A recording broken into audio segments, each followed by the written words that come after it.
we made some arrabbiata inside last week. I thought it's such a beautiful day today in Ohio. We're going to make some outside instead. We're going to do this a little more rustic. So I didn't dice the onions quite as fine. I'm going to add a little more garlic. And we're going to serve it with hot Italian sausage made with chicken instead of pork. A little healthier for us. I'm putting a little bit of, I can't believe it's not butter down. It's really not very much. It's just enough to give a layer. Because we're going to do a bunch of onions. I'm going to do a lot more than I did the other day. So I did 2 onions instead of just 1. And I did, well, I kind of thought the garlic wasn't enough. So I did 8 cloves of garlic instead of just a few. And we're going to put that right here. And these tomatoes we're going to use in just a little bit. We're going to char some tomatoes, and it's going to be really a nice rustic addition to the arrabbiata sauce.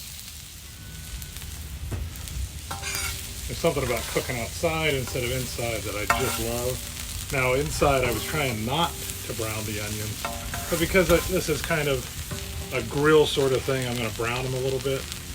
We're still going to go mostly for translucent, but a little browning adds some really good flavor. Now these onions are nice and strong, I could tell. Made me cry just a little bit. Again, I used a sharp knife, so it helped minimize that, but it still happens. And the garlic I'm keeping off to the side because it may be done a little sooner than the onion, and I want to make sure I can get that off on its own then. And while that's going, I'm going to take a variety of tomatoes that I had, and I'm just going to put them right here on the grill and the griddle. If you're doing this on a regular grill, you want to do this off of where the main fire is. You don't want the flame necessarily right on it at first. It'll just scorch them. These are small enough, I'm not going to worry about the skins. These cherry tomatoes are really great. They're called flavor bombs at Costco if you can get them there. And they're not going to take too long. But I'm just going to let them get really scorched on one side. Maybe turn them over then, we'll see. My fire is good and hot. You can probably see the flame there. And it makes it great on a day like this. And there went one in the fire. That's always a danger with one of these. Now this is a grill called an Arteflame. A few people have asked me about it. They're made actually in Cincinnati. The couple that owns the company live out in LA, but they're from Cincinnati. Well, he's from Holland originally, but they lived in Cincinnati. And they get back to see her mom, I know. But the Arteflame grills are really great because I get this carbon steel griddle as well as the wood fire. And it even has a grill I can put on top of it, which I use quite a bit too. But for things like onions and tomatoes, this works really great for it. I don't know if you can see those onions, but they're starting to get some color to them, not too much brown, but a little bit, and they're starting to get that translucency that I talked about in my other video. That's called sweating. So they call it sweating because there's usually a little moisture involved in it, a little sheen, and then they get kind of translucent. And that's all we're really trying to get on the onions. We're really just about there.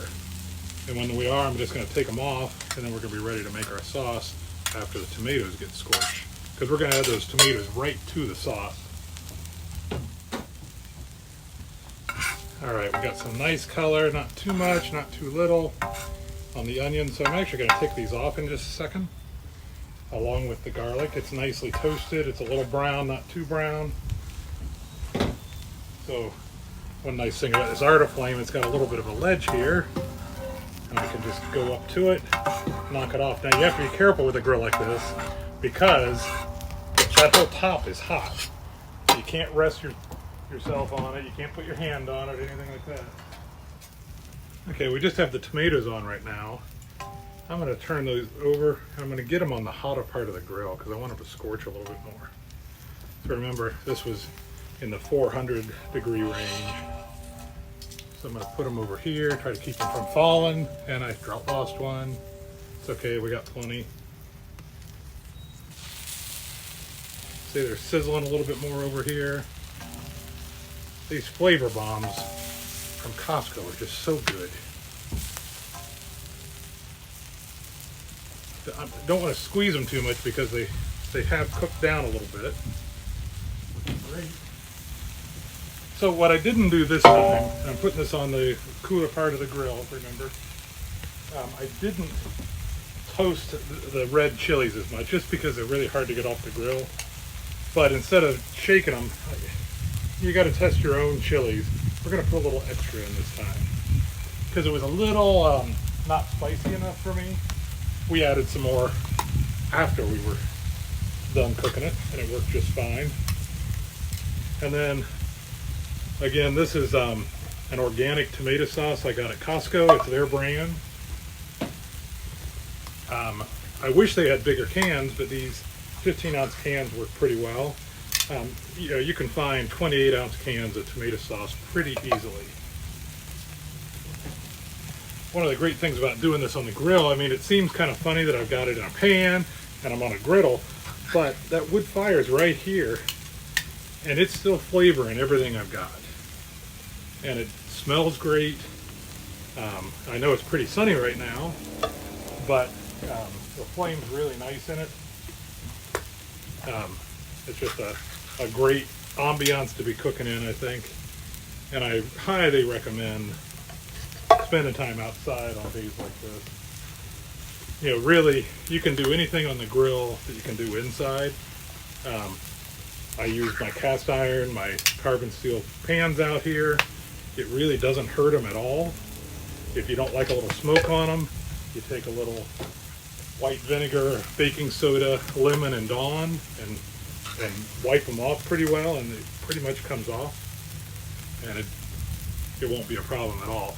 Now, I don't do sauce in my cast iron or carbon steel because it'll react and it'll take all the seasoning off. Here I'm using an anodized aluminum pan, and it works just fine. Even there, I'm not going to let it sit too long. And we can see these tomatoes are getting nice and charred. These bigger ones are going to stay on a little bit longer, and I want to get them in the really hot part. I'm going to put them in there pretty much whole, but what's going to happen is they're going to break down in the sauce after a while. So instead of just a half hour, I might take an hour to let this sauce cook down, especially with the bigger tomatoes. If I just put the smaller ones in, half hour will be fine. They're going to add some really good sweetness, and they're going to have that charred bit on them. It's going to make the sauce taste really, really great.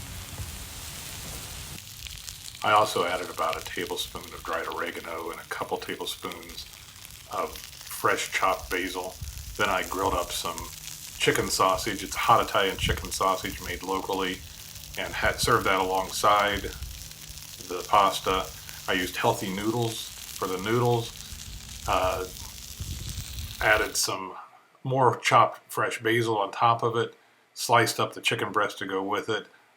Made sure there was a good amount of sea salt with it. Not too much, not too little. It's all by taste. And I hope you enjoy this as much as the other. Here are the ingredients. Have a great day.